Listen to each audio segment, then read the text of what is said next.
Thank you. So again, welcome everybody.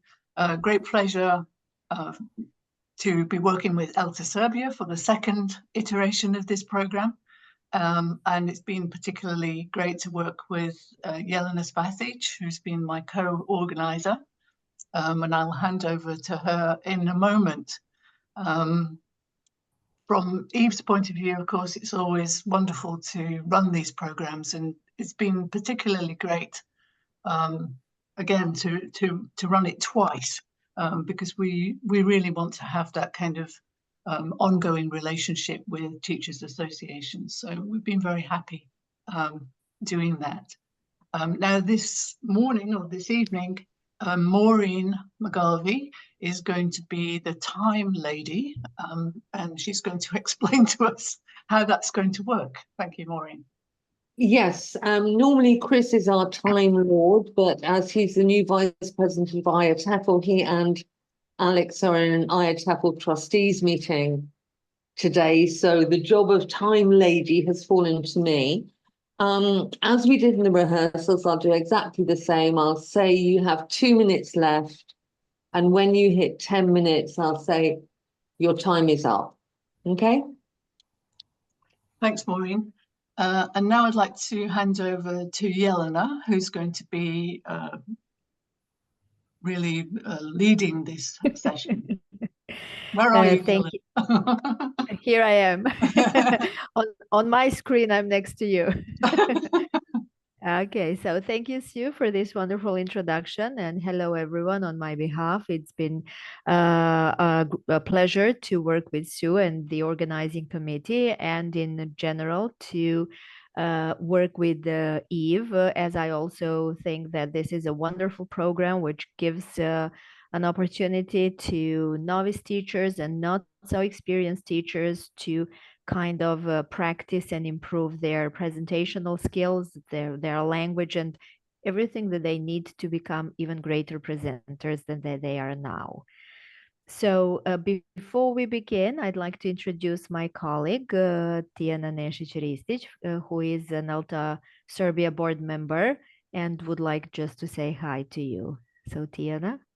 Thank you, Jelena, and hello, everybody. And on behalf of ELTA board, I would really like to say how pleased we are to be able to participate for the second time in this program and to allow our teachers to gain more experience and share their expertise afterwards through different professional development events. And now Jelena, I believe, will announce our mentees and our colleagues who have participated in the program since December 2023. Thank you. Thank you, Tijana. And as others are joining in, I think we should start with our first presentation. So let me welcome Nada Filipovic and her mentor, Elaine, who is going to introduce her. Hello, everybody. I apologize for my voice. I have very bad cold. It's my pleasure to introduce Nada. It's been, great working with her. She's an EFL teacher, teaching advisor, and teacher trainer. She has an MA in teaching. She's been teaching for almost 20 years in one of the oldest grammar schools in Serbia. And she's also an author of 5 English course books for primary and secondary. So over to Nada. Thank you, Elaine. Before I share my presentation, I would like to thank you all. Guys, I was the lucky one to win the position in this mentorship program, and of course to thank immensely to my mentor Elaine and her great contribution and dedication and hard work we have done so far. So now I will share my screen. Just a second. So this is my presentation. So can you see my screen? Yeah. Yes. Yeah. Yes. Okay, so I may proceed. Okay, shall I start? Yes, please. Okay, so this is the topic that I wanted to share with my colleagues. I find group work, as you can see from the title, very challenging. And I want to share my insight and what I have read and researched so far, and to share with my colleagues, not only new colleagues and teachers, because I know that, but at least now in Serbia, we still struggle with group work in classes, and I want to shed more light how to deal with these challenges.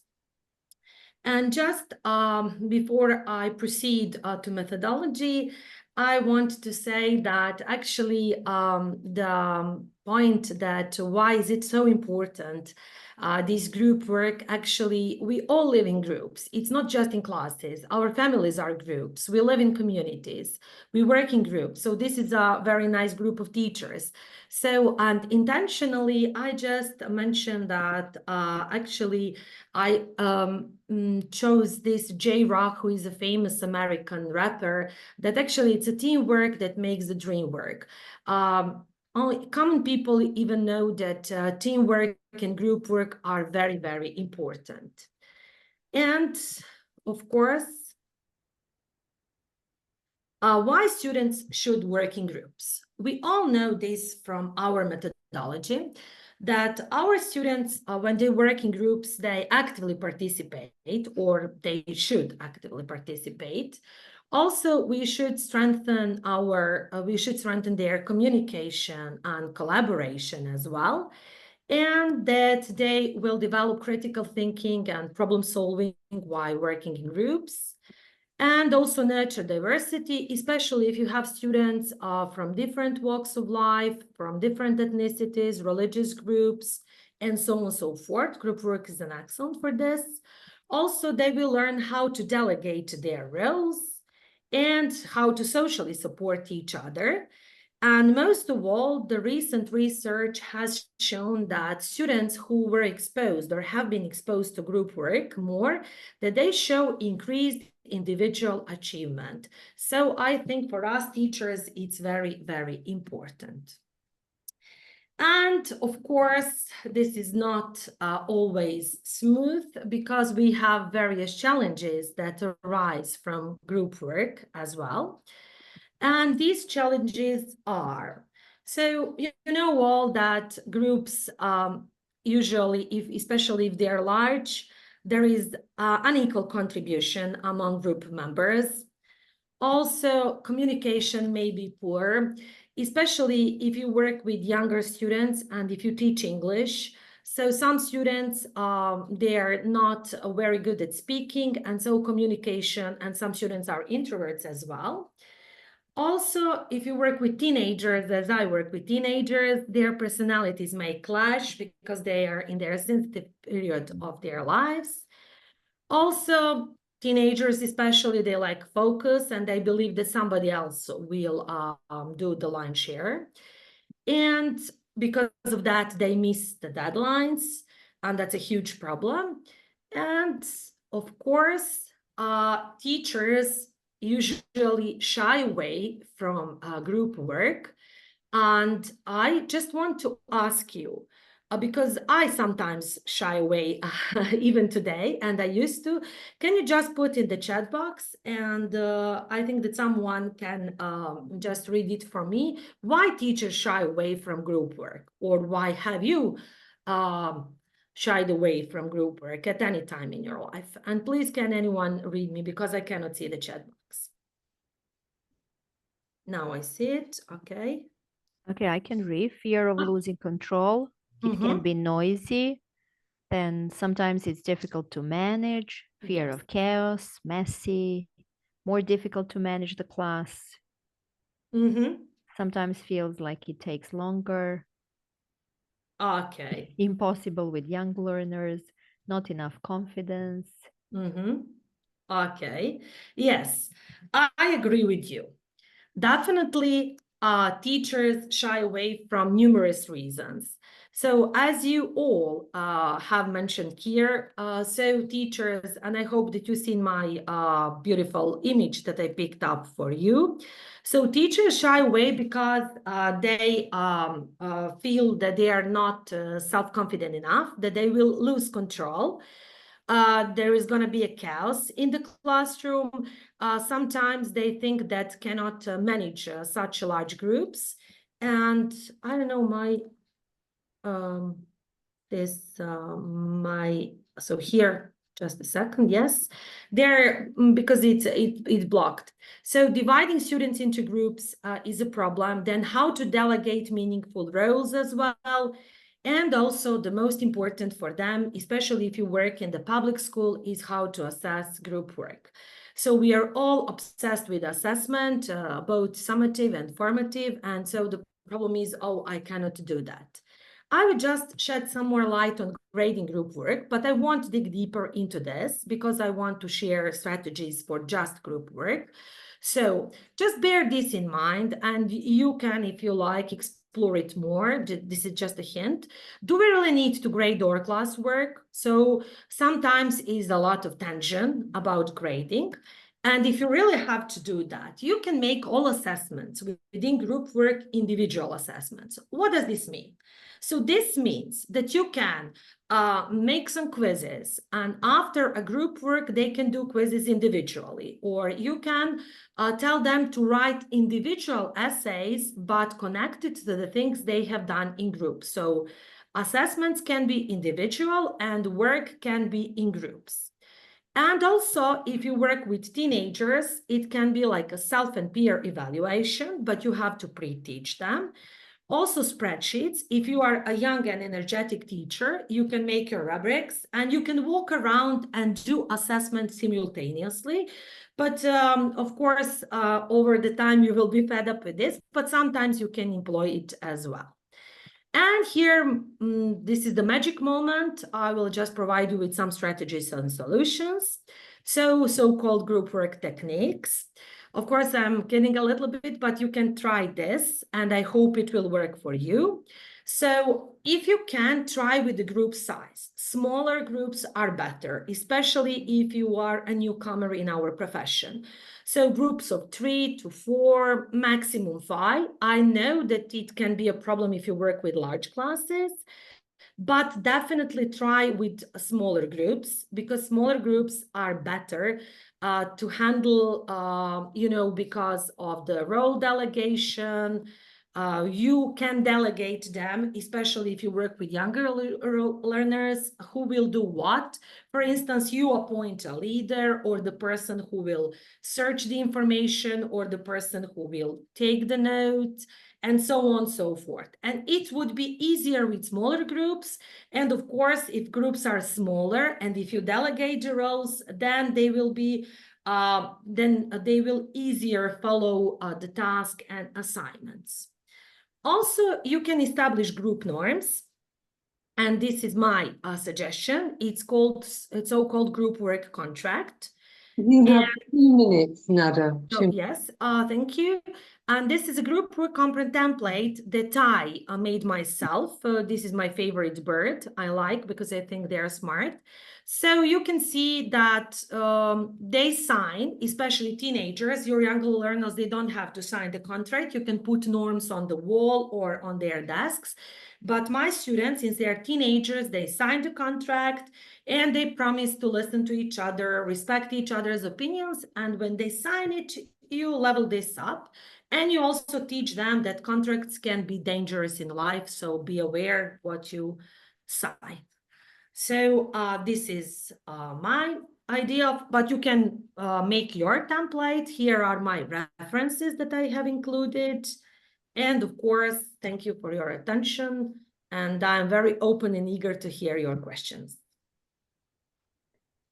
Thank you, Nada. It was a wonderful presentation. So will you just please stop sharing? Yes. So that I can see the question? So if anyone has the question, we agreed to have one question per pair. So you can either raise your hand, unmute yourselves, or ask in the chat.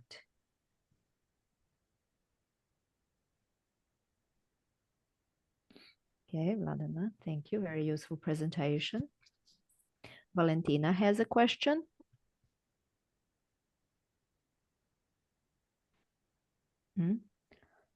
Or no? No, okay.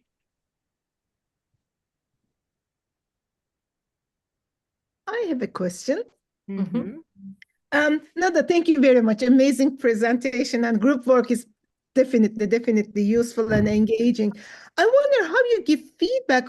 So you said you have group assessments, so they check their work, and then how do you give feedback on that activity, on that task? Okay, so sometimes I give group feedback. So if I have smaller groups, I just I try to trick them a little bit because I work with teenagers and they always outsmart me. So sometimes I just give overall feedback to the whole group. And so I just write their strong things, weak points, something, and then they try to calculate whose fault is that. And sometimes when I want to pay attention to their individual achievement, I just give a feedback to the whole group, and then I give, for example, I say, Ivana, you missed this, or this was excellent. And I always start with something positive. So because I don't want either, and this is also my suggestion, maybe I might have included that in presentation. Thank you for your question. So because students also shy away from group work. So just try not to let them down. Just start with positive, and then in the end tell them what is, let me not put like wrong, but something that they can work on or improve. So you can combine group assessment and individual assessment. Thank you so much, Nada. Thank you so much. Lovely presentation. Thank you. Okay, congratulations, Nada. People are thanking you in the chat box, so thank you, and thank you for your questions, Sinem. So I think we can move on with the next pair. Anna Radic is the mentee and Olia is her mentor. Here you go, girls. Thank you. I am delighted to introduce Anna Radic, and just to say what a great pleasure it has been working together and chatting together, and I have learned a lot already. She's got 20 years experience in primary schools, and what I really want to say about Anna is she is dedicated to development, to learning, and learning particularly from her students. And I think you'll be really interested in what she's going to present today. So over to you, Anna. Thank you. So just to share screen.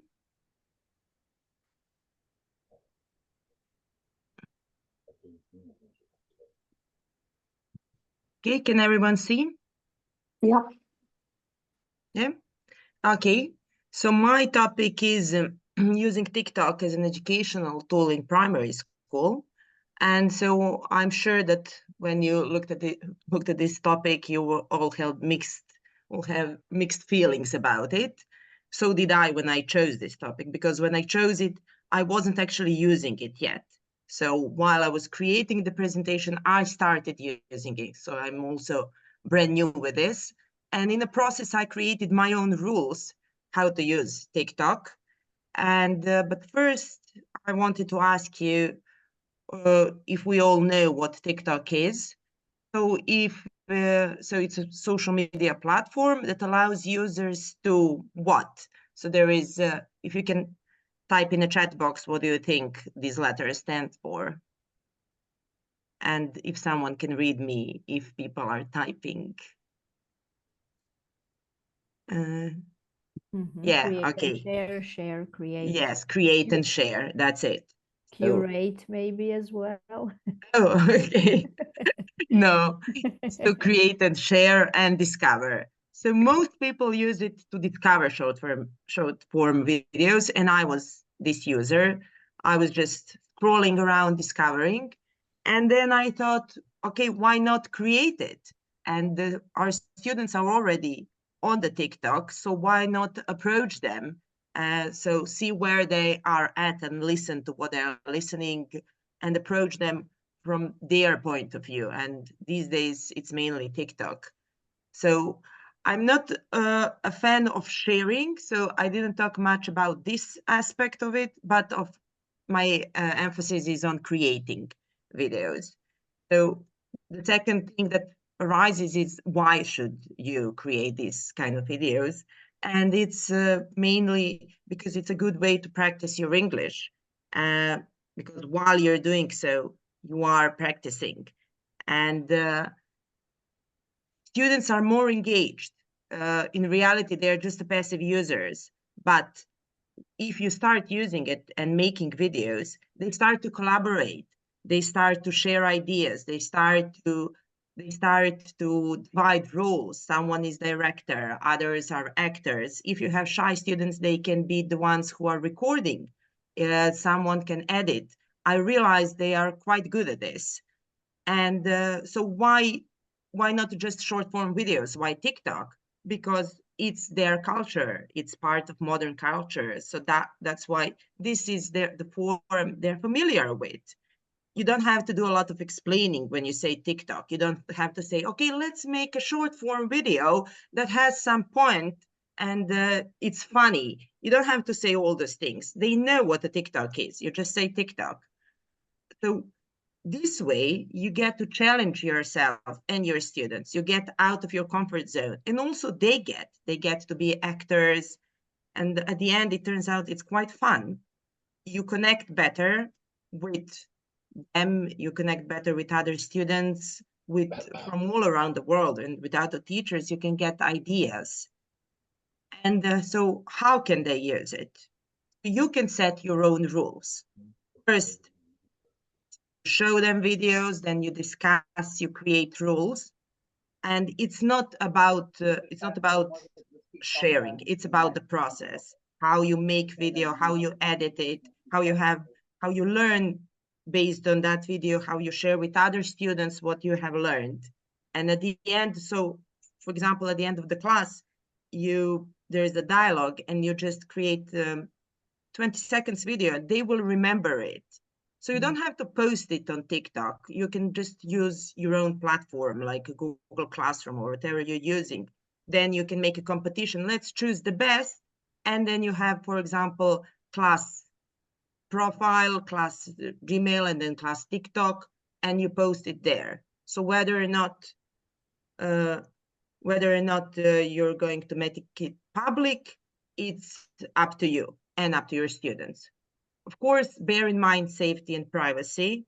You have to take parents' permission first and protect students' privacy. So if they're not comfortable with recording their faces, you can always blur their faces. You can always record their legs or something like that from behind. You can manage. But what is important is that they speak and that they look at other videos. So these is the things that are important. So adjust privacy settings. You have 3 things. You can make it public. You can just share with your friends. So you can make one profile and then you can connect only with teachers and students, or share it only with friends. Or you can only you can see it. So then when you want to share it in class, discuss what you have done with previous generations, how we can approve this, did they make any mistakes? They can make even deliberate mistakes. So then you just show them new videos. So you can make it private, that only you can see it. So it's up to you you create your own rules. And always bear in mind to be respectful. It's easy how to create a video. It's easy. Just you have to think carefully about it. What do you want to achieve with this video? You can make a short script, or you don't have to. You can pause after everything. You will say this and then click pause, and then you will say this. So divide roles. They can do that themselves. They're quite good at dividing roles. They know what they're good at. Or you can do it if your class cannot agree, then you divide roles. Then you make video, probably several takes, edit it. You can let your students do that.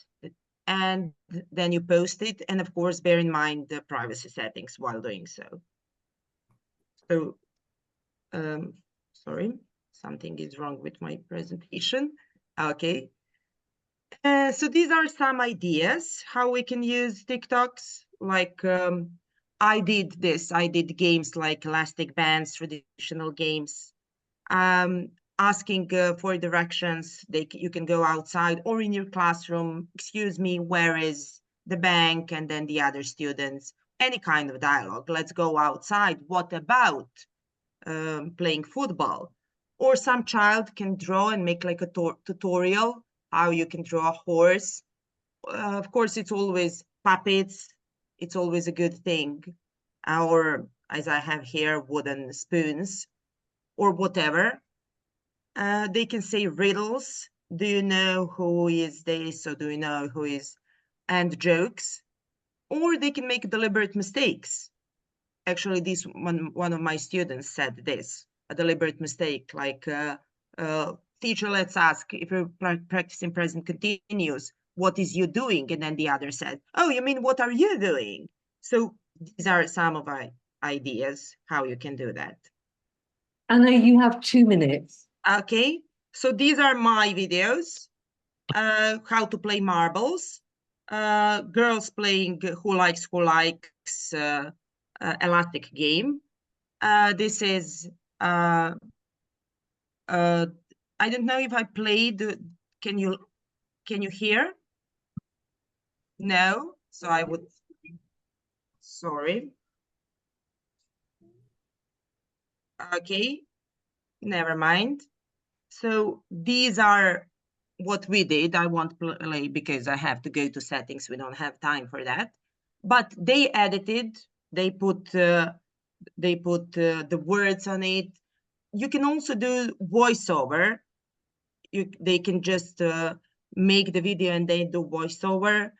And so you let them do these things, but because they're quite good at this. So you just turn it into a play and you learn English and it's fun. So in Coke, you can use this kind of video and inspire your students and yourself. And you can learn how to make videos, or you can just let your students teach you how to make these kind of videos. For me, it was an exciting journey, which I enjoyed. And I think everyone can at least once a month do these kind of activities with their students. So once they are familiar with all this, it will become easier because they will know how to connect. They will know how to divide the roles, and you're just going to have to say, okay, let's go outside or inside. We have 10 minutes. Let's make a video. They will even start thinking about it at the end of the class when you finish lesson. How can we make this into a video? So they will do the homework for you. They will prepare the class because this is fun for them, and that's the main thing. And for me, it was this month has been quite fun also because I learned a lot from them: how to edit a video, how to put voiceover, how to some things over the video which I didn't know. So I think this will be an interesting ride for everyone involved. Okay, thank you.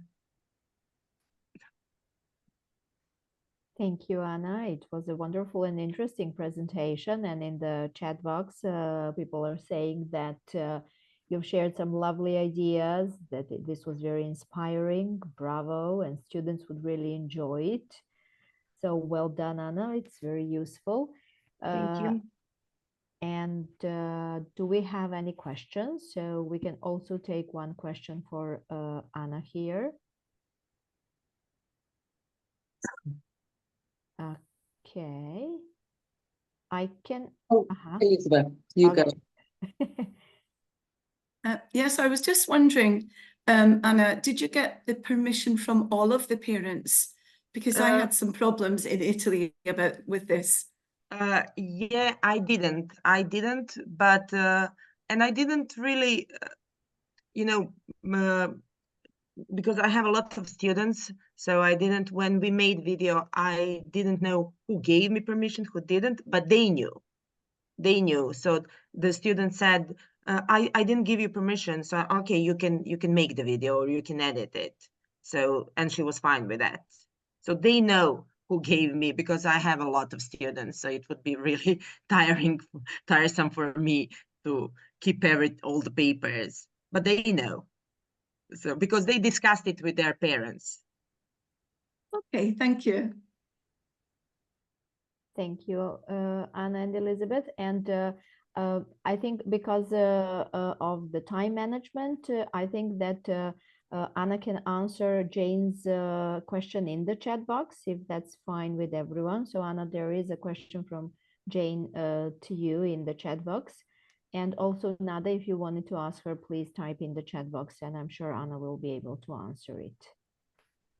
Okay, thank you once again. And okay, the third pair of in this session are going to be Vladana and Jane. So Jane, will you please introduce Vladana? It is with absolute pleasure that I introduce Vladana. Vladana has been a teacher for over 15 years and works mostly with teenagers. The last 4 of them have been in a ballet high school in Belgrade, and it's a national ballet school. Vladana is herself very passionate about dance in a variety of forms, and it seems like she has the perfect job. She has been able to join her 2 loves, well, 2 of her loves. There are other loves, I know.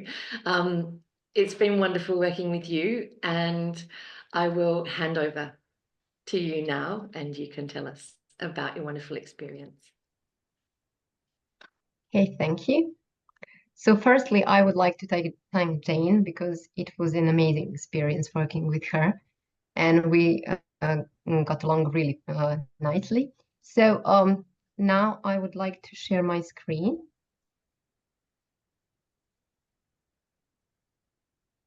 So please tell me if you are able to see it. And to share the sound, because I have a video included as well. Okay. So just a second. I have a problem with something. Okay, it's okay.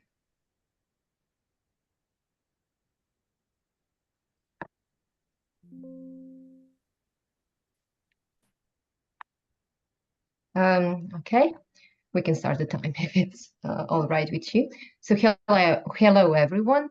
I'm going to talk about introducing Dan into English as a foreign language classroom.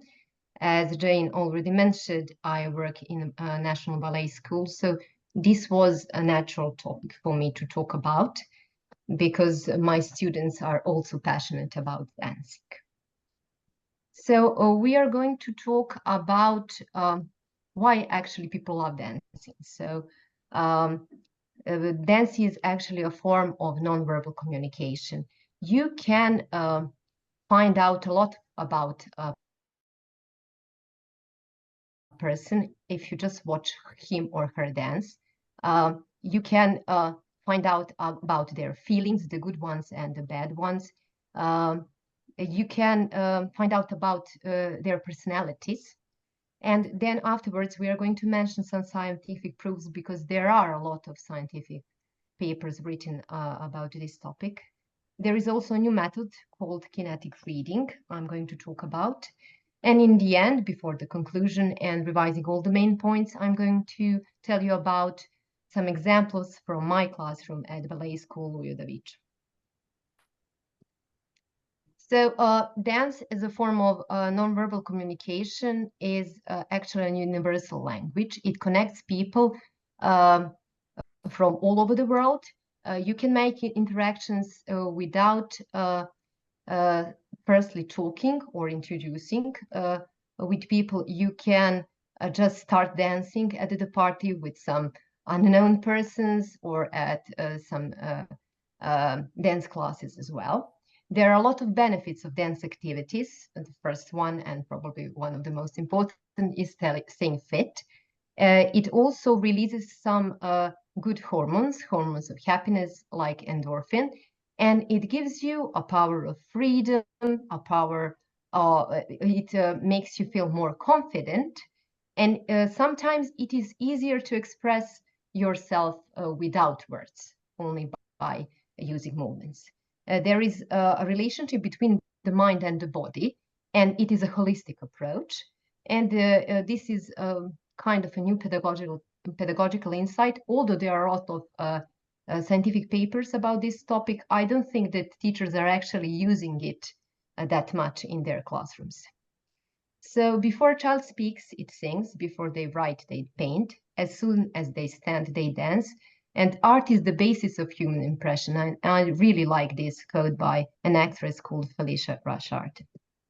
Dance is a form of nonverbal communication actually, dance connects people. As I mentioned, it is easier to make interactions, and it is a vehicle of expressing the inner life of an individual. So please write in your chat box, how do you feel when you dance? Because my presentation is quite longer. I am going to read it afterwards.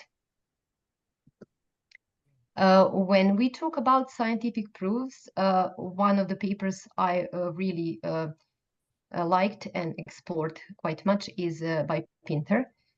He talks about a person's body language and explores that form of nonverbal communication, and a term called muscle sense. So it is a kinetic perception of bodily movement. There are parallels between language teaching and dance, written in the scientific paper by Smith. When you need to communicate a message, you first need to decide what do you want to communicate, then how, because there are many different social situations. So you need to be careful about the way you communicate the message, and you need to perform with competence. There are common obstacles in both performing by using words and movements. So first, if a person is shy, that's an obstacle that needs to be overcome. And then when you learn new words, it is the same as learning new movements. So in time, you are able to create more difficult and complicated sentences, as well as make your own choreographies. So practice makes it perfect. We can do a lot of activities in the classroom. We can incorporate dance in role play, analyzing the words and the meanings of the song, which is an activity that teenagers really like. Then use dialogue, connect with cultural education, for example, exploring costumes, acting out a Christmas dinner, typical in a North American Christmas celebration. You can give your students observation tasks. They can observe specific elements of behavior and practice self-esteem and confidence. So I would like you to ask another question in the chat. Have you tried any of these activities in your classroom? Kinetic reading is a new method that I've recently discovered, which incorporates physical approaches to learning through movement, dance, and text, utilizing learning methods that help to engage learners through a variety of modes. So many studies have suggested that the parts of the brain that control thinking and memory have greater volume in people who exercise versus people who do not.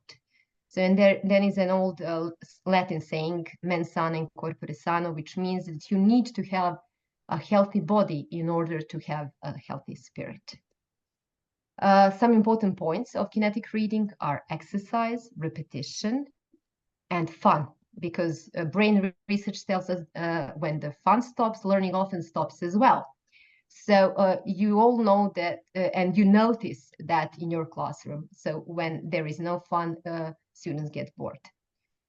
Also creativity. You need to let your students be creative, give them more freedom in your classroom, because creativity is intelligence having fun, as Albert Einstein said. And of course, to practice social interaction. My classroom is actually a great place to incorporate dance, and we have been doing that. We've done European Day of Languages last year. We incorporated dance interpretation of stories, novels, and poems. We made posters with motivation messages, and used dialogue to express emotions and to practice language.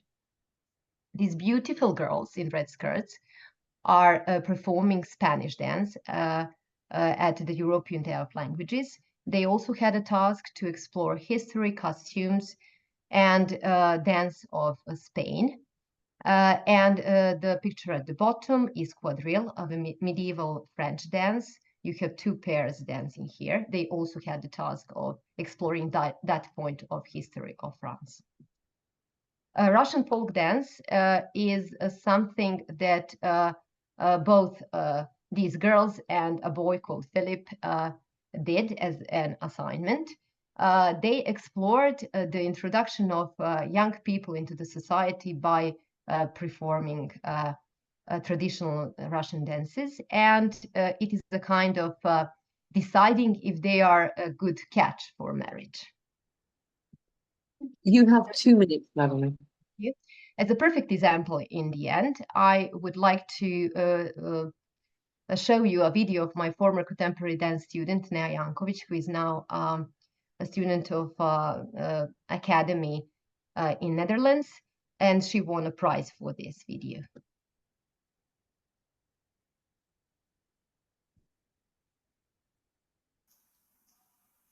My voice is yet to be heard.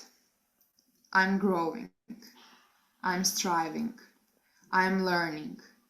I'm feeling. I'm communicating. No matter where I'm from, no matter how I was born, no matter how I look, I have the same rights as everybody. My opportunities are endless. I decide it is up to me, and I know I'll have the strength to succeed. But I will not do it alone, because no man's an island, as John Donne said. We need solidarity, we need empathy, we need love and compassion. The youth will change the world for the better, united together. Okay, so thank you for your attention. The final picture is from this year's Nutcracker, an annual show of my school. You can visit the site. Hopefully one day it will be in English. And you can contact me by mail if you want to find out more about my work. If you have any questions, please write them in the chat. And please dance, because life is only one. Thank you. Thank you, Vladana. A lovely presentation indeed. And a call to continue or start dancing if you haven't already. Okay, and you've got the answers to your questions in the chat box. You can check them later on, and a lot of comments. But do we have any questions for Vladana?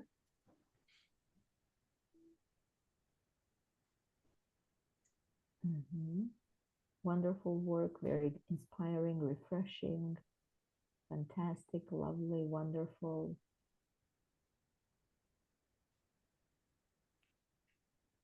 Any questions, anyone?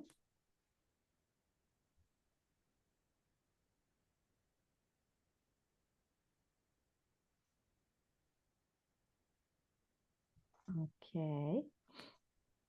No questions. Everybody likes the video of your student and the message. I want to ask a question if it's not a problem. No, please, Nada, do. Okay, so I really like the presentation. Definitely, I'm very fond of dancing. But my question is because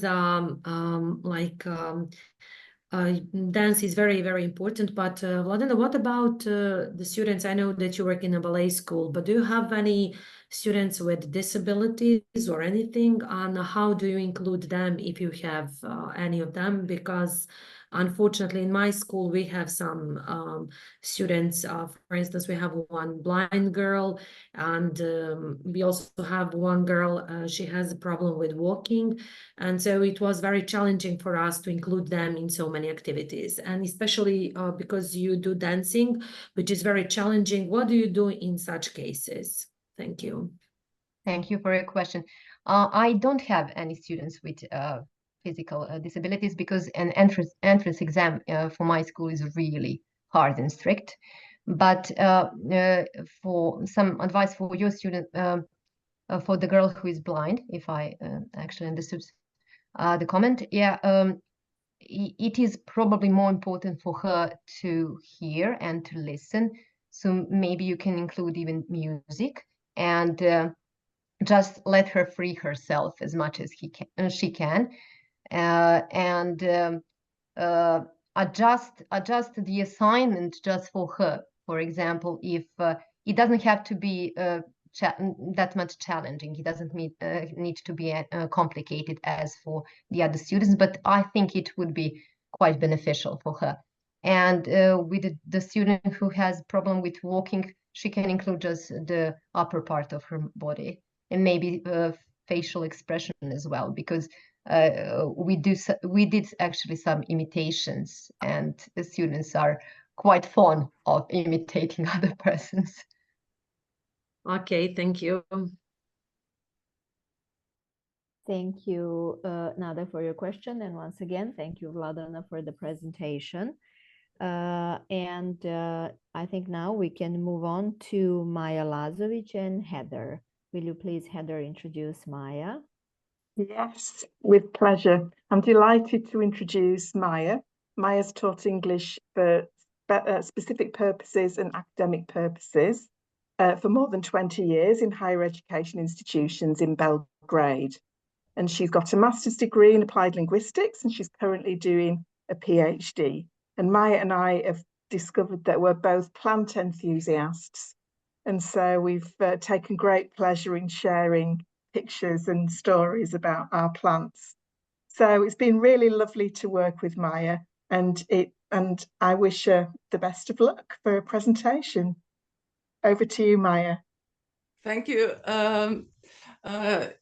I'm very grateful for being a part of this wonderful mentoring program, and especially I'm thankful to my amazing mentor, Heather, for all her encouragement, assistance, patience, flexibility in working with me throughout this program. I wish we had at least two more months to do the preparation. Okay, so the title of my presentation is Working with Mixed Ability Classes. Can everyone see the presentation? Yeah. Yes. Yes?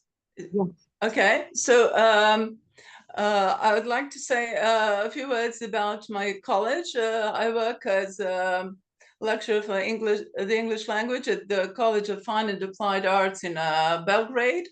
Now we are a part of Belgrade Business and Arts Academy. So our students have 6 semesters. They learn English in the first year and 1 semester in the second year. They had English in their primary and secondary schools, so in total 12 years of learning English before coming to our college. In our school, English is a compulsory subject. The age of our students is 19, 20, 21. The level of English, well, is, let's say, from A2 to C1. We have students from very different backgrounds, from different parts of our country. And well, of course, this is why their level of English is quite diverse as well. In my presentation, I will speak about advantages of mixed ability classes, disadvantages of mixed ability classes, and also some ways to deal with these classes. Maya, do you want to put the slideshow on? Put it onto the slideshow. Oh, okay. Thank you.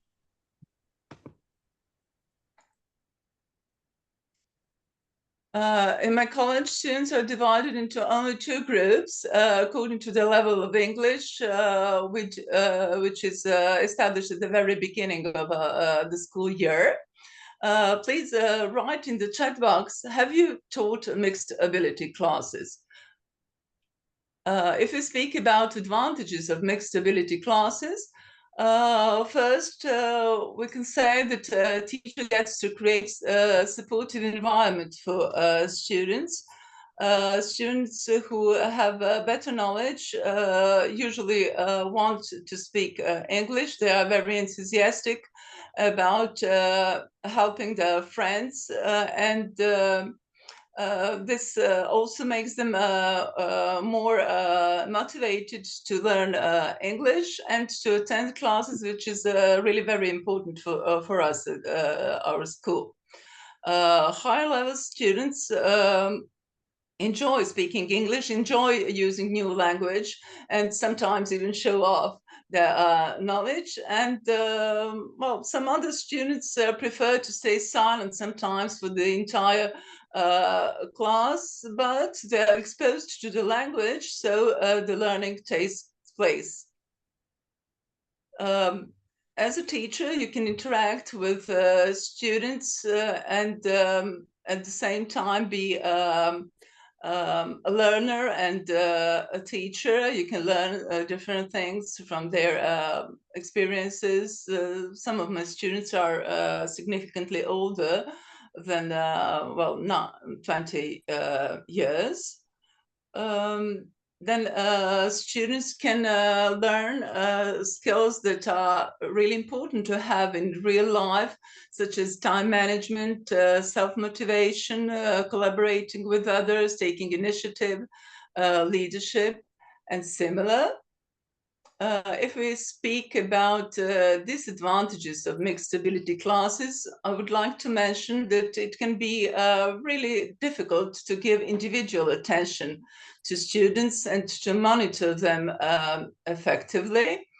Then sometimes it can reduce confidence for some students because of different things, such as stage fright. They're afraid to speak English. They're afraid of giving wrong answers. They can become stressed. They can generally they don't like doing this. You can see here in an example, one of my students wrote about her previous English classes, that she doesn't like English, probably because she doesn't know it. She also says that while on a summer holiday, she learns more in a foreign country than in a year at school. Which brings us to the next disadvantage, lack of interest in learning English for various reasons. Well, this is something that probably many teachers in state schools face. Low motivation or, well, reluctance to learn the subject for whatever reason. And how do we deal with mixed ability classes?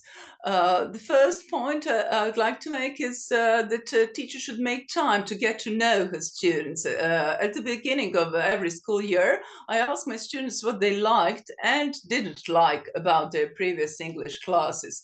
It gives me also the idea what they think their level of English is. I'm able in this way to meet the needs of different students, because every year, of course, there is a new generation, different people. So teachers should really be very flexible and adapt to the groups. The second point is, well, about translation. I do think that translation is not an activity to be frowned upon. I think it should be used when needed among all students, and also we do translation of the whole text or a part of text as a part of our work. here we have another example of my student writing what she likes and doesn't like about her previous English classes.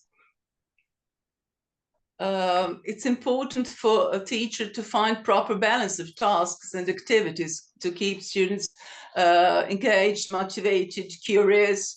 I think that teachers should pay attention to make a mix of different activities. For example, to include reading out loud, then grammar, lexical exercises, writing tasks during the class.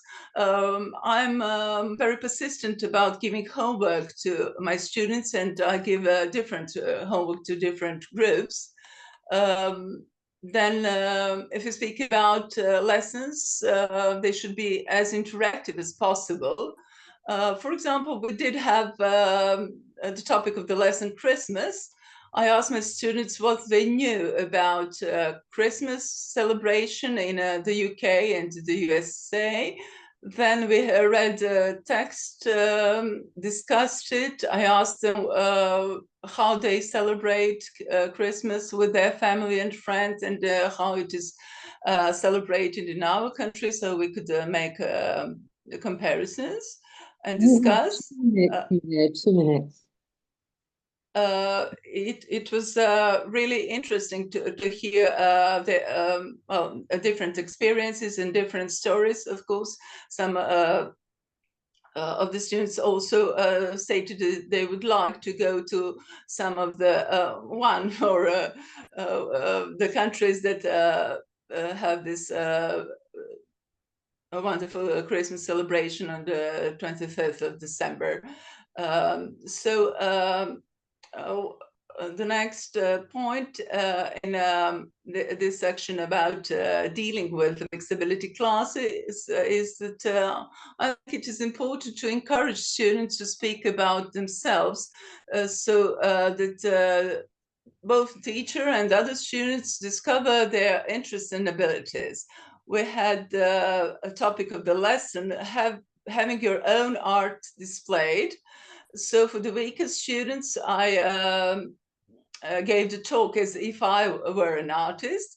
And after that, they spoke about the topic. For the stronger students, I gave them some time to prepare, and then they spoke about their future exhibitions.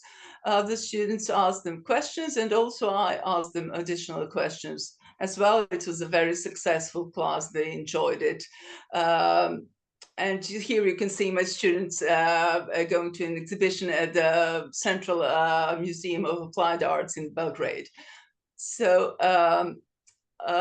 I hope that my talk was interesting for you. This was just a very short outline of how I approach mixed ability classes. Does anybody have other ways of dealing with mixed ability classes?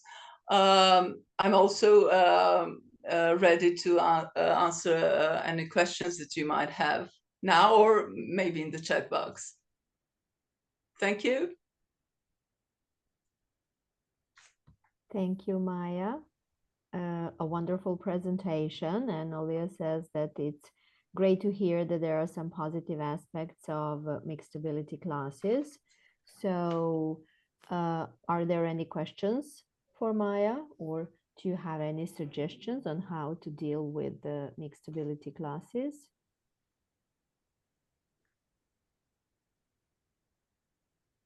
Okay. Thank you. This is really wonderful that someone will use any of the ideas I've got. Thank you, Vladana, for this comment. Yeah. Sinem has a question, yes, please. I have a question. Thank you so much, Maya. I really liked your presentation and the way you shared your personal experiences. That is really amazing. And I really like the way the learners self-evaluate their own learning experiences as well. Things I liked, things I didn't like. So how do you use that information when you prepare your lessons or when you group your students? So too many things going on there. So you collect that information, and how do you use it for your lessons in terms of preparation and grouping, maybe?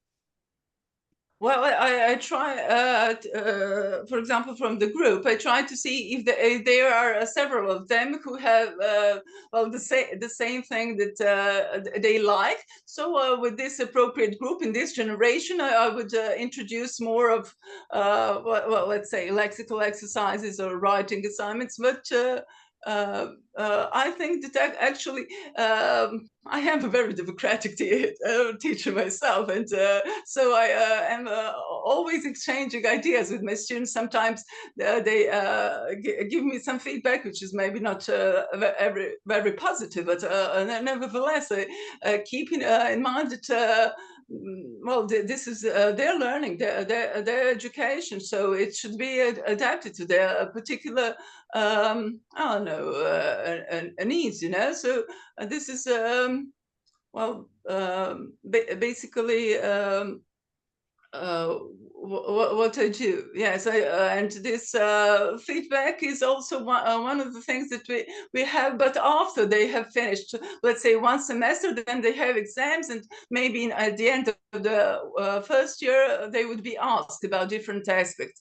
But I do it for myself, to reflect and to adapt to the group, because yeah, it is the same college, it is more or less, you know, but every generation is, well, group of students is different, yeah. And it's really amazing for the students as well, that self-reflection, self-evaluation. So thank you so much, Maya. Thank you. Thank you. I'm glad that you asked this question. I'm grateful. Thank you.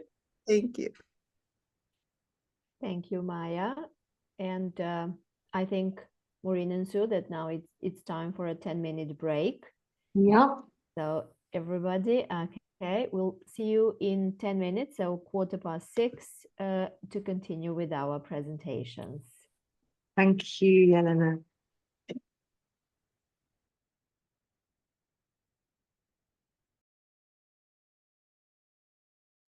Sue, will you pause the recording?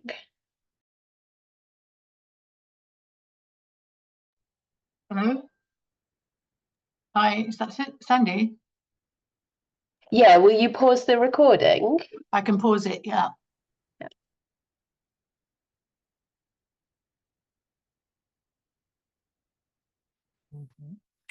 Hello, everyone, and welcome back to our presentations.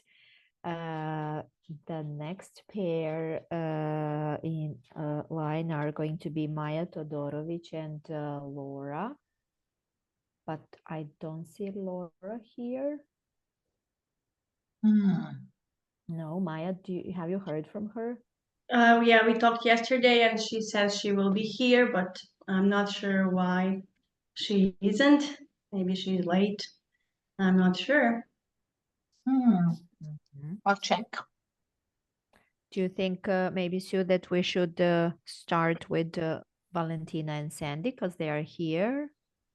Or I can introduce Maya? No, I think introduce Maya because I haven't heard from Laura at all. I will send her a message, but I think just go ahead as planned.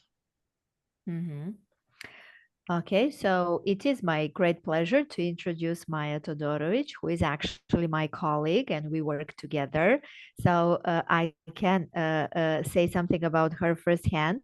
And I think that Maya is a very dedicated teacher who is very patient with the young learners and is also knowledgeable and able to somehow mix all her personal qualities and her knowledge into doing a great job at our school. And today she will be sharing with us some of the practical activities or games that you can use with the young learners, right? Yeah, you're right. So thank you very much, Ellen, for your nice introduction. I'm sorry Laura isn't here. I just wanted to thank Laura too, because she has been an amazing mentor and we had a really great communication. She gave me a lot of advice and feedback, support. So I'm really thankful for this opportunity to be part of this project as well, which is my first project in my career. So I'm really proud to be here today with you. So now I am going to share my screen.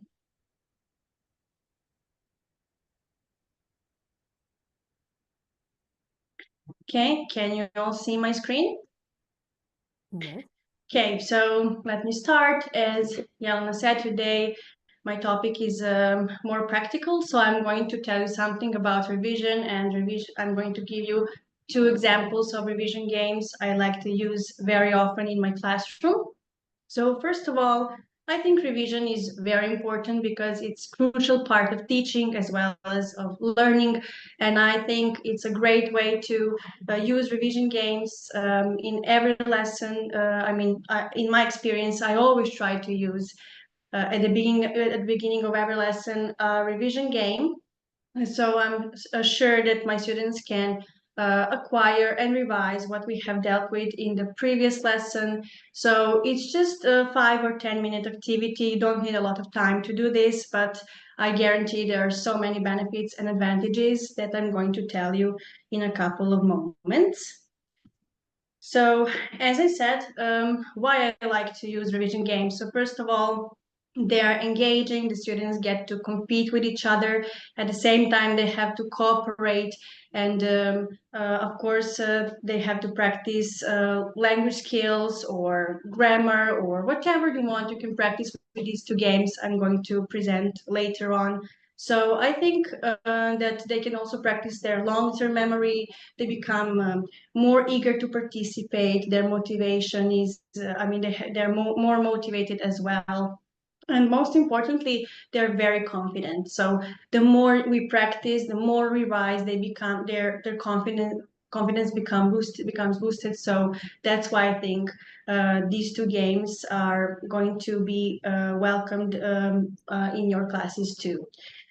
Okay, so let's start with the first activity for today, and it's an auction game. It's a very well-known game, but I have chosen it for today because I think it's a very easy yet effective game you can use in your class, and my students really like it. So first of all, it takes almost no preparation. You just need to prepare a couple of sentences and that's it, so nothing too complicated.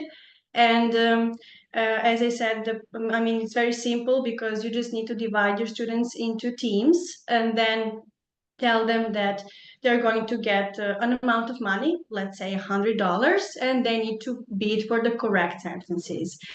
So the important thing here to emphasize is that they need to bid for the correct sentences only, which means that at the end of the game, the team that has more correct sentences is going to be the winner, not the one with more money. So this is crucial part that we need to emphasize as teachers.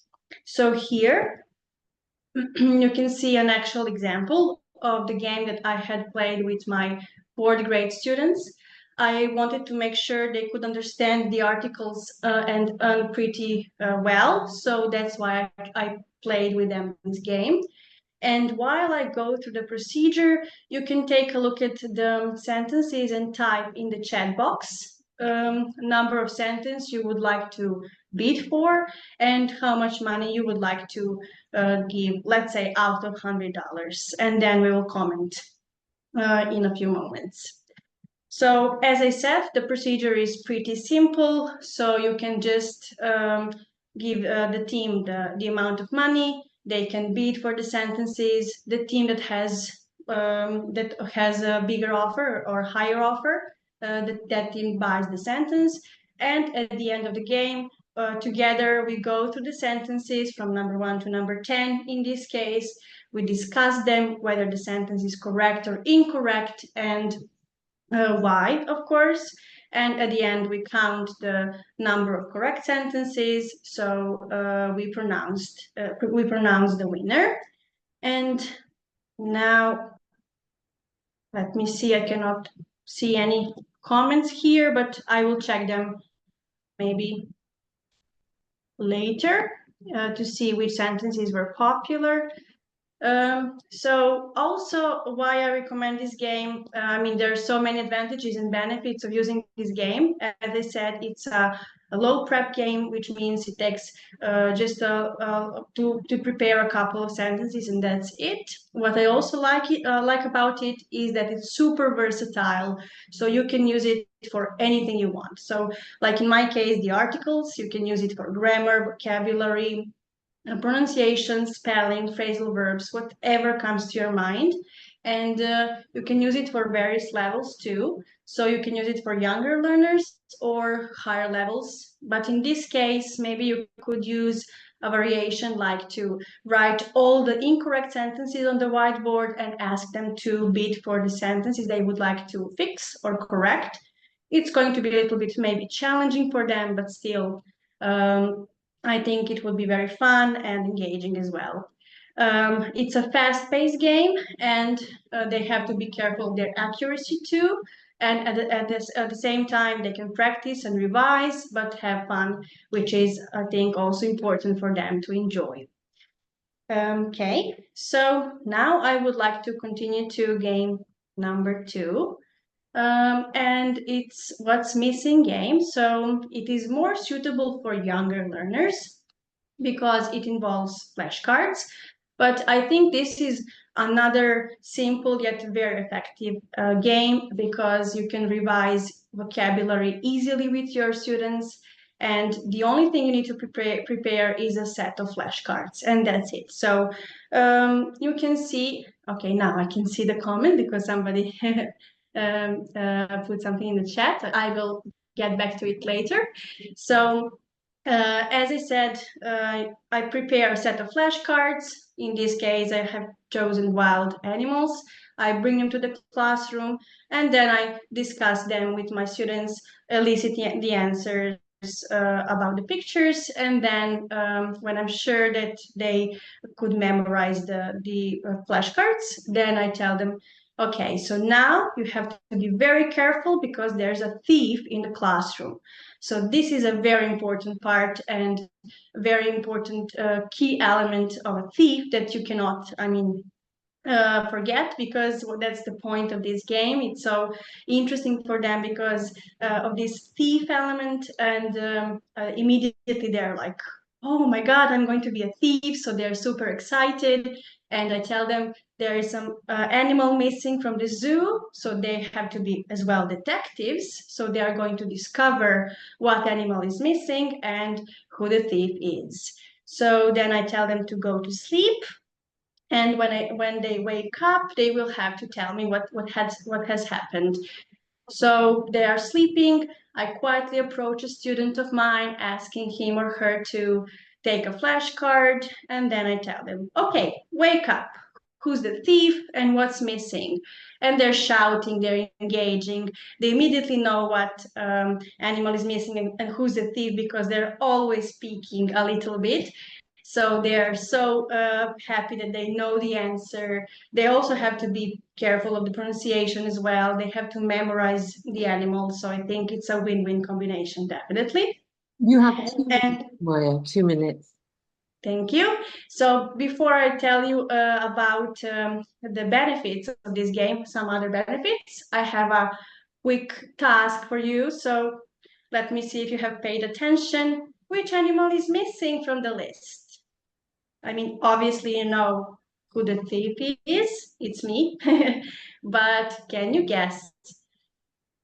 I can chat now. Yeah, you're right. It's the fox. Well done. So you can see it was actually the fox indeed. So you have a great memory. Well done. And at the end, I just wanted to share a couple of more benefits for this game and why I like it so much. As I said, it's super versatile. You can practice any vocabulary with this, like jobs, like I don't know, sports, anything that comes to your mind. the students get to pretend to be somebody they're not, especially with this element of the thief and being detectives. They're going to be crazy about it. And they get to practice their language skills. They can practice phrases like "it's you" or "it's not me" or "the thief is," or you know, "I think," or something like that. And most importantly, they get to have fun, to revise. They can practice their observation skills, memory skills, and all in all, it's a game that I'm sure your students will enjoy if you start, if you maybe try it on Monday. So that's it. Thank you for this amazing experience. Thank you for listening to my presentation. I hope you found something useful. And at the end, the image credits, because I used a bunch of them. So that's it. Thank you. I will stop sharing now. Okay, so if you have any questions, feel free to ask. Thank you, Maya, for a wonderful presentation. And this time we got to, we had a different animal, so. Yeah. Okay, lots of comments. Okay, it was very useful. Do we have any questions for Maya?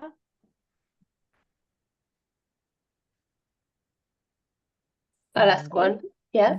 Yeah. What age do you use these games with, Maya? Okay, when it comes to the first game, I use with, I mean, it's so versatile, you can use it with any grade.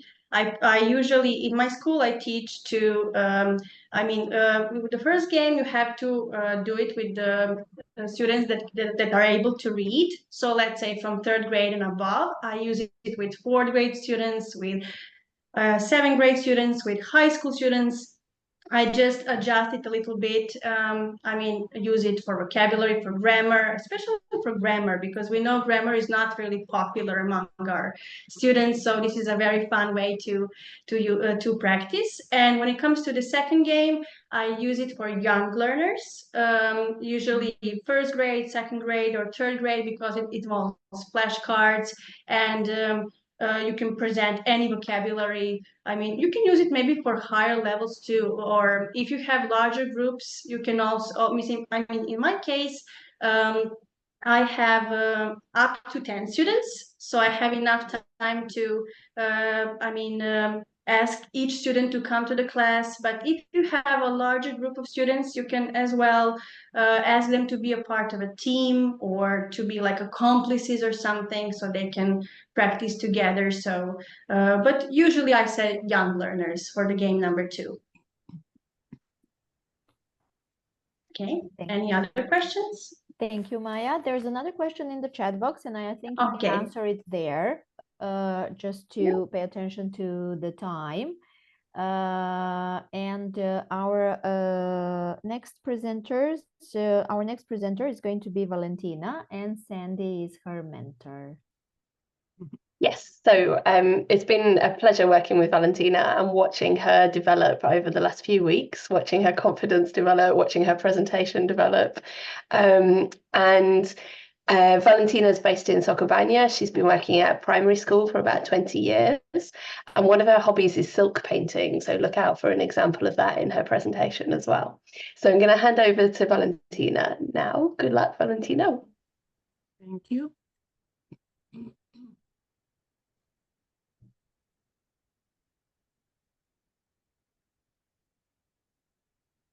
Oh, sorry.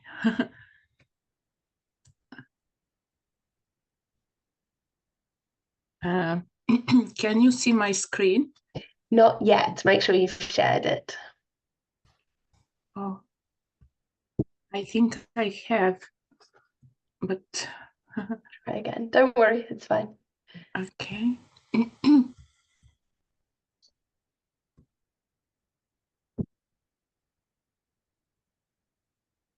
What about now? Yeah, that's fine. We can see the edit view of your presentation at the moment. Okay. Yeah. So can you see my screen again? Yeah, perfect. Good to go. Okay, thank you. Thank you, Sandy, for that great introduction. Hello, everyone, and welcome. Thank you for joining our online ELTA conference today. As Sandy mentioned, my name is Valentina Nikolic and I'm a primary school teacher from Serbia. My presentation is about the wheel of successful learning and teaching. I will answer questions like what is the wheel, what are the factors for balanced teaching, and how can we help our students learn and develop best.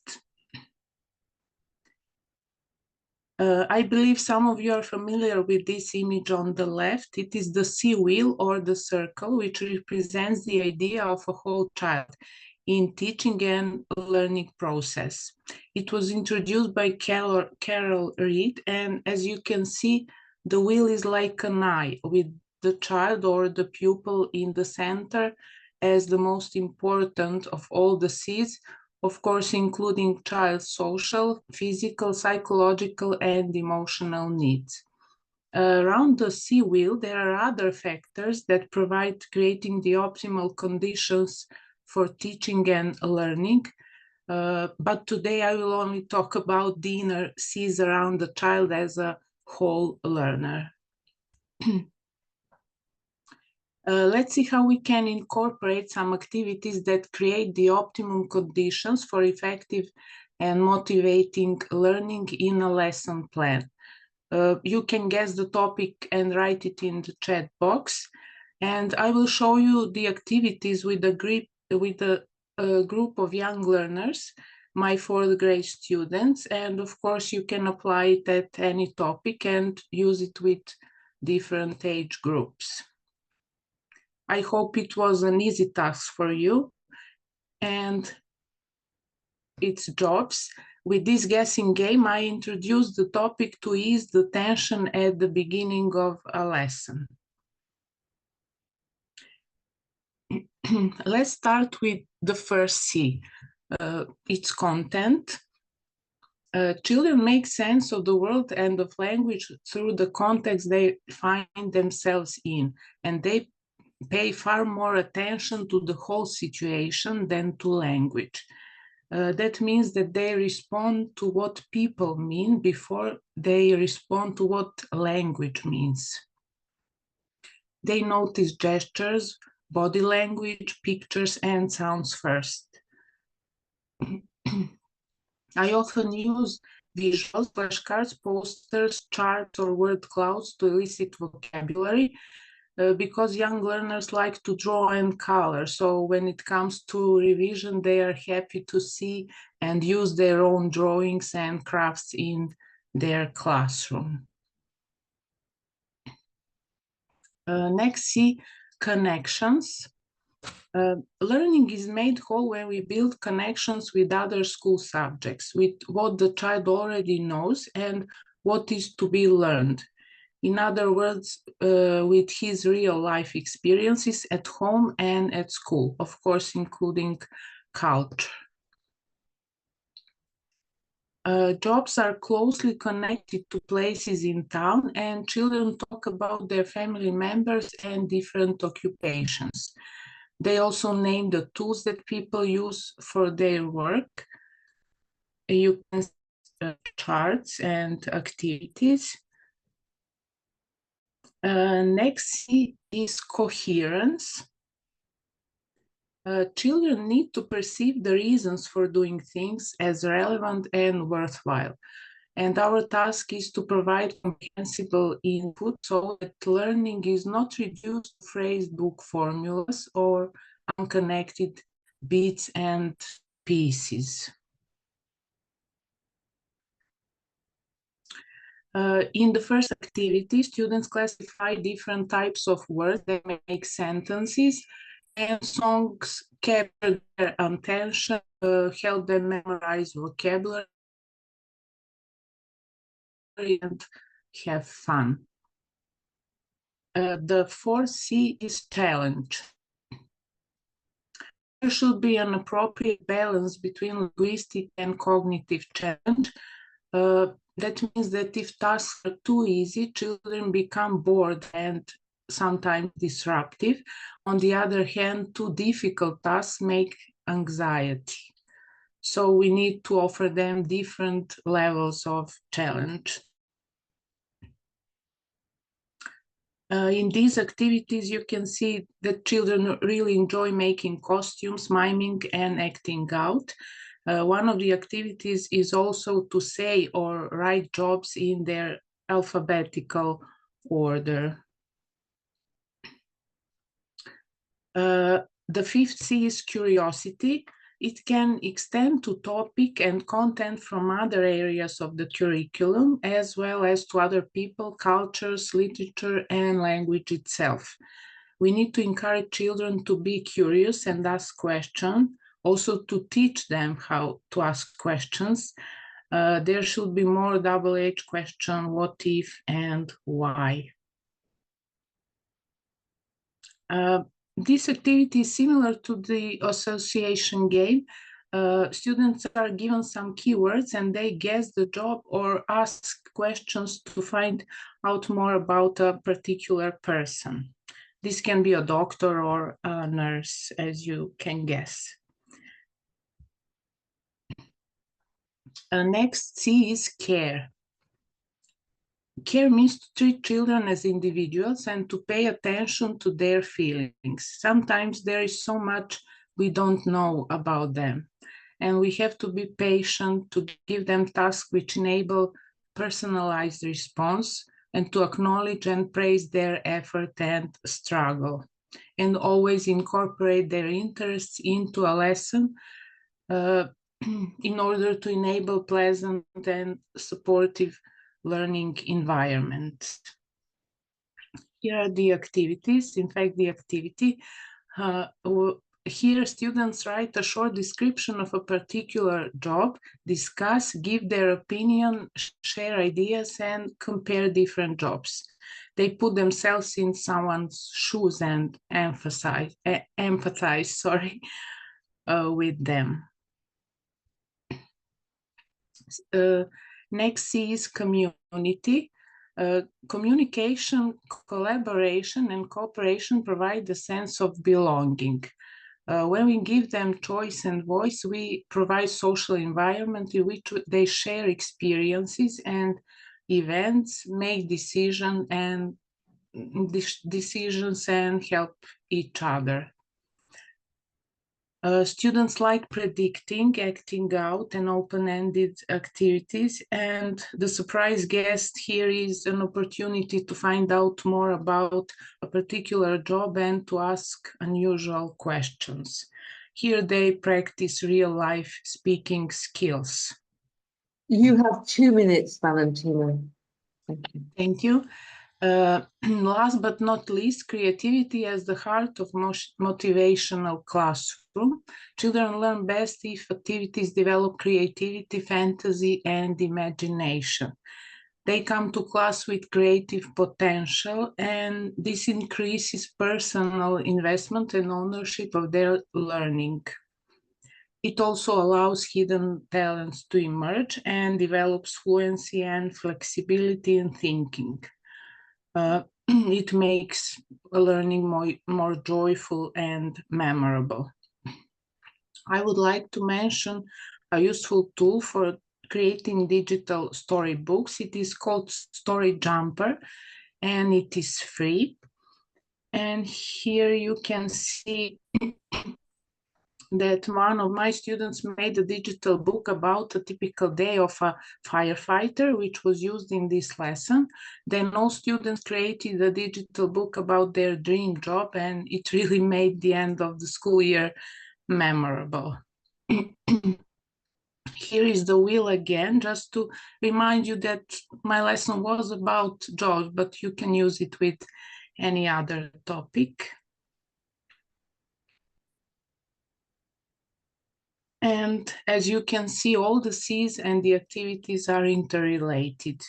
Students are all equal and different at the same time, just like these apples, and they are incredible learners, but we have to respect their individuality, to treat them as children first and then as learners. These are my references. If you have any questions, you can ask me now or email me. And I'm so grateful to my inspiring and dedicated mentor, Sally, for her guidance and support, and it was an experience with a lasting impact on me. Thank you, everyone, for your attention. Thank you, Valentina. It was a lovely presentation indeed. And you have some comments in the chat box, so you can read through them. Okay. Yeah, thank you. I can see them. And do we have any questions for Valentina?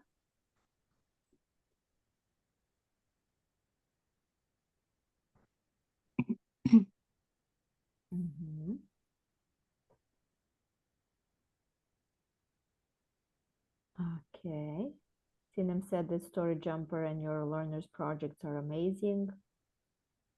Thank you. Okay. Well done. So, any questions? Okay. I guess everything was perfectly clear. Thank you, Valentina. Great presentation. Thank you. Indeed. And from our last rehearsal, I do have to say and agree with Sandy that your confidence has improved a lot. So congratulations. And it really shows that you are in the right program. And I'm so happy that you were able to gain a lot from this. Thank you. Thank you. Thank you all.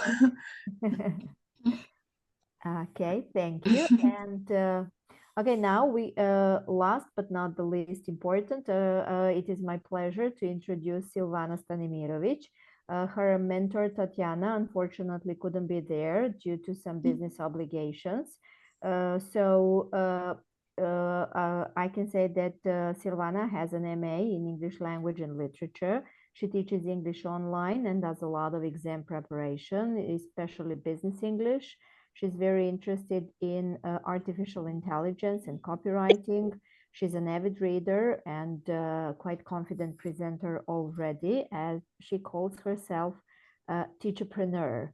That's what Tatiana has actually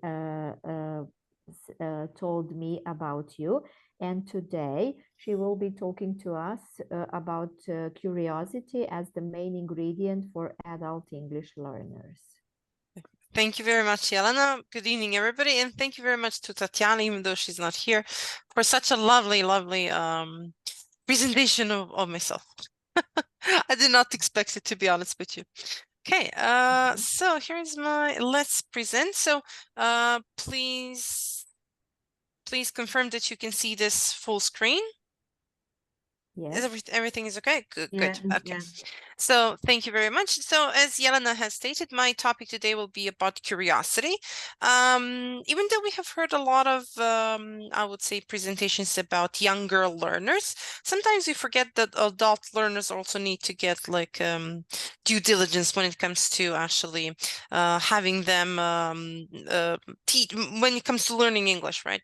And I will start with the, let's say, basic theoretical knowledge that most of us know here is that distinction between intrinsic and extrinsic motivation. Of course, I will not go through all of these. I'll just say the main thing.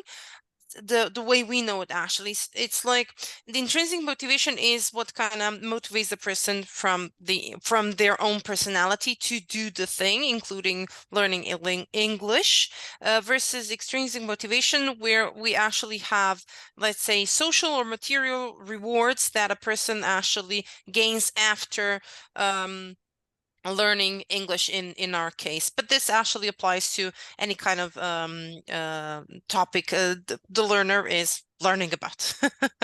Right.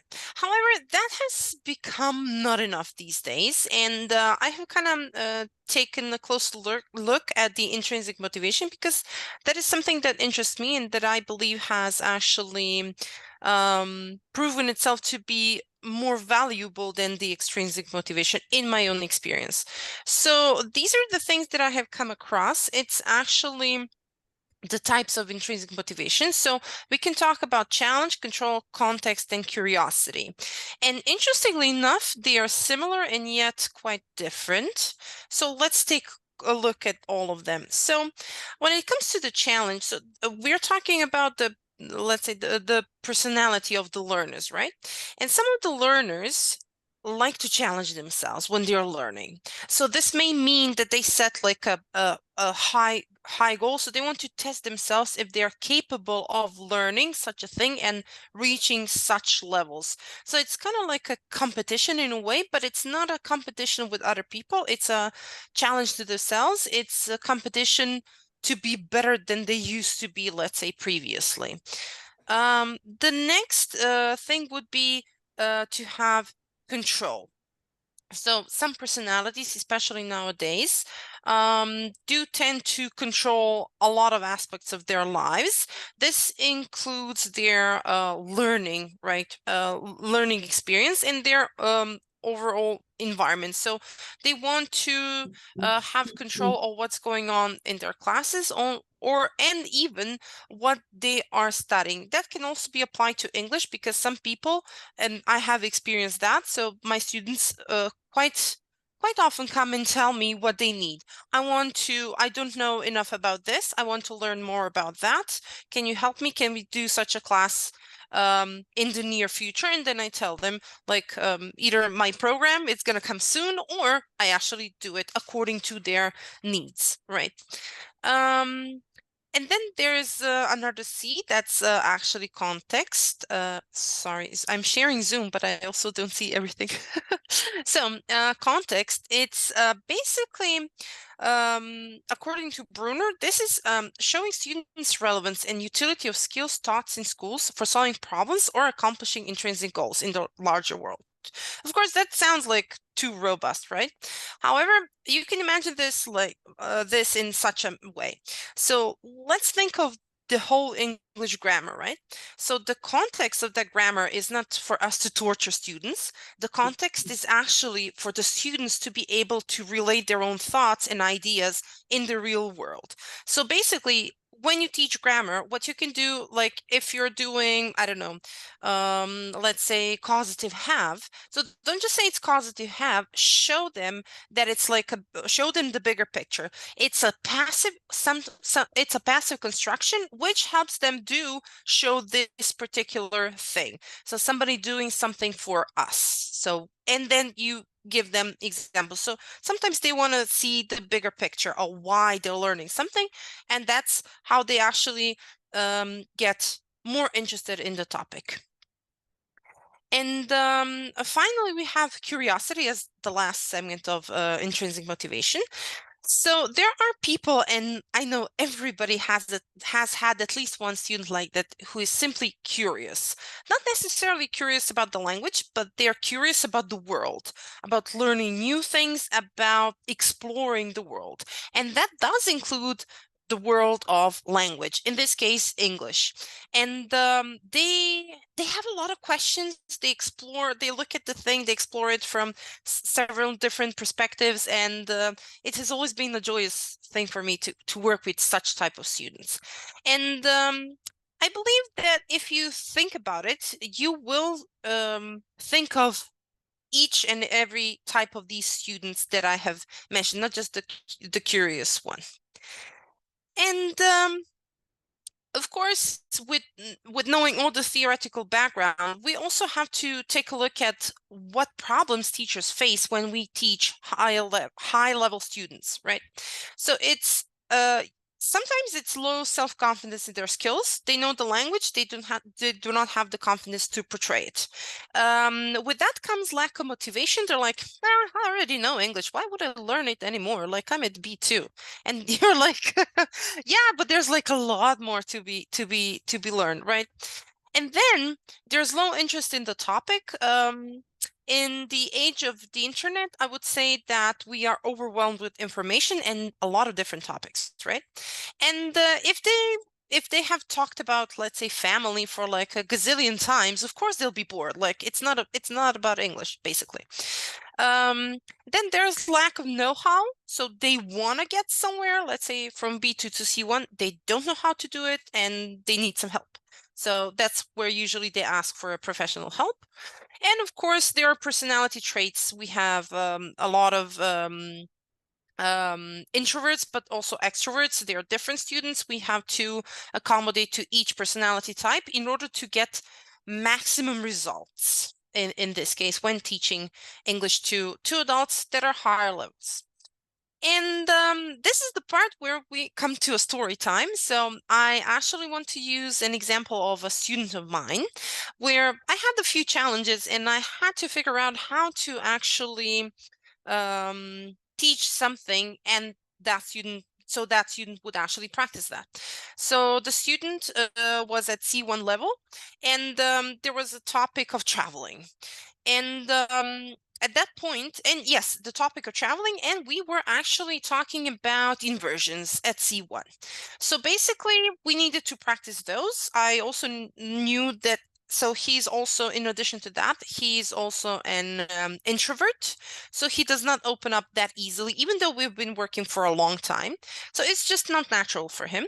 And basically what happened, he traveled to maybe one country. So he hasn't traveled that much. So we had that, let's say, that obstacle, since the task was to describe one of his travelings by using, and his experiences during traveling by using the inversions. So we had a lot of problems there. 2 minutes. Good, thank you. What happened is the following. So basically, this is the language that he produced when I changed the topic to space. So not in a million years would I go to North Korea and such things. It was a little bit controversial, by the way. I was again focusing on inversions. So only after I got immortality would I go to deep space, right? So he's a sci-fi fan. So I found what actually worked for him. This is some of the speaking that he produced on his own that I have never expected, but there it goes. It has happened. And this is a piece of his writing. This is only a piece. I did not show everything because we have done it together, but we have also brainstormed together in order to get this for him to practice. And he did it quite successfully. I was extremely satisfied with what we got. How can you awaken the curiosity? Here are a few of my suggestions. Get to know your student and use that to your advantage. So what you know, you use that. Facilitate rather than lecture. Be there, not necessarily friend, but make a dialogue rather than teaching. You know, just suggest, engage students. So find ways. There are always ways. Ask questions. Do not simply answer, even for grammar. So I always tell my students, guess, I'll tell you afterwards. That's where the encouragement comes in. Be pleasant, make them feel safe. Again, we do not want to activate that low self-esteem. Ask provocative questions. They will answer them. Everybody has an opinion on something. Oppose your students' opinions, so feel free to do that. And then we get into a fruitful discussion about a topic. Silvana. Thank you. So I hope you enjoyed this presentation, and thank you very much for listening. I'll just stop sharing now.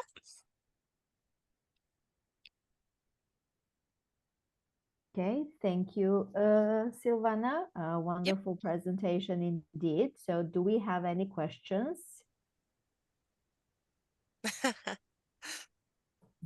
I have. Yes, Anna, please. Go. Yeah, first, thank you, because you taught you have so much experience, so it was really insightful. And so what kind of, do you make your own material? And what kind of tools do you use to make your own material? And do you use something you already apply to some other students or reuse? Yes. Sometimes I do, sometimes I don't. It depends on what we are working on and how, let's say, confident the student is and what the goals are. So if I do not make my own materials, what I use, like if there is a course book, but it takes time, even though it may be let's say, slower at first, we get results fairly quickly.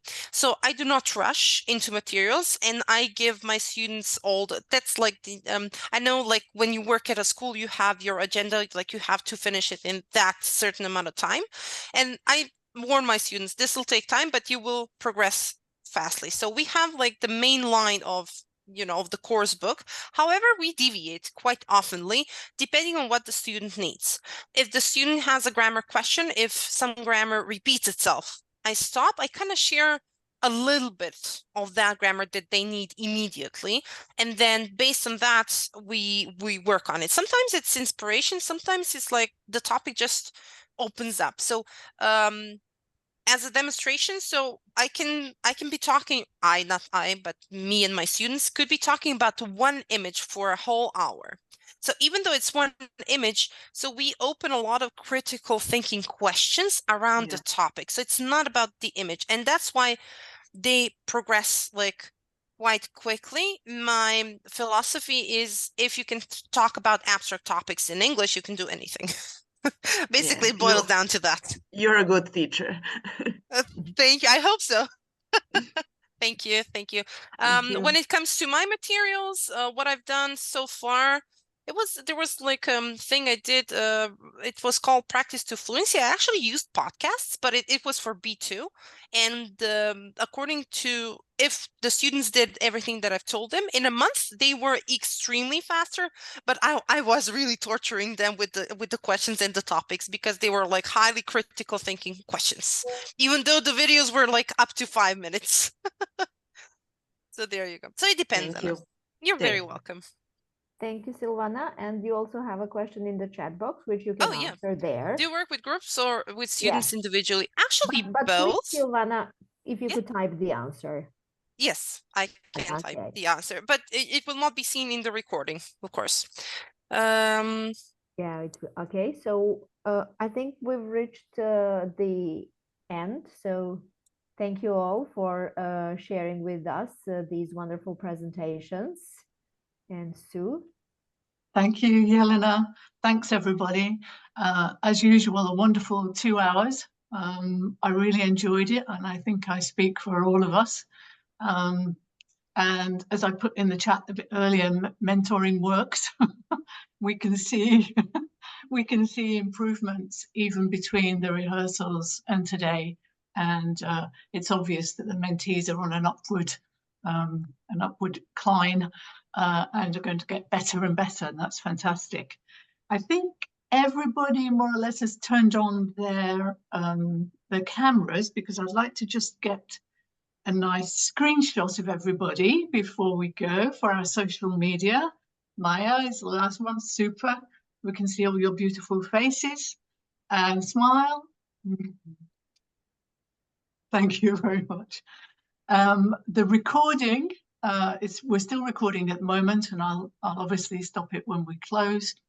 And the recording we will send out to everybody, and you're very welcome to have a look at it and check your performances and all the rest of it. We'll do that sometime next week. So it just falls on me now to say thank you to everybody. I want to say thank you to Jelena and to ELTE Serbia for hosting us again and for working with us so closely and so ably. And it's been a real pleasure.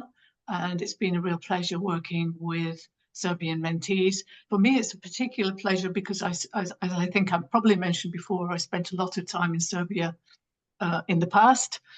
So it's always nice to see Serbian teachers and to hear what their concerns are. And we've certainly seen a lot of very interesting and exciting topics on the list here today. It's really wonderful, very creative.